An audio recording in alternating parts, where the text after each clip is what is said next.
नमस्कार, Vidarbha city news चॅनलमध्ये आपले स्वागत आहे। नागपूर गेट पोलीस स्टेशनच्या हद्दीत अवैध अग्निशस्त्र बाळगणाऱ्या इसामावर पोलिसांनी मोठी कारवाई केली आहे।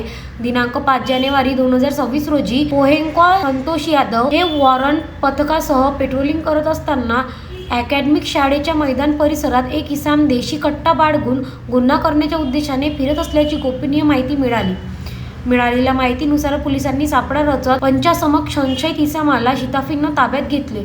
त्याच्या झडती दरम्यान एक देशी बनावटीचा ऑटोमॅटिक कट्टा मॅगझिनसह लाल रंगाची मूठ असलेला अंदाजे 30,000 रुपये किमतीचा अग्निशस्त्र जप्त करण्यात आला। ताब्यात घेतलेल्या इसामाने आपले नाव संजय उर्फ रामजाने जयप्रकाश श्रीवास, वय 37, राहणार यशोदानगर, अमरावती असे सांगितले। या प्रकरणी पोलीस स्टेशन नागपूर गेट येथे गुन्हा क्रमांक 12/2026 कलम 325 शस्त्र अधिनियम व कलम 135 महाराष्ट्र पोलीस कायदा अन्वये गुन्हा दाखल करून आरोपीस अटक करण्यात आली असून पुढील तपास सुरू आहे।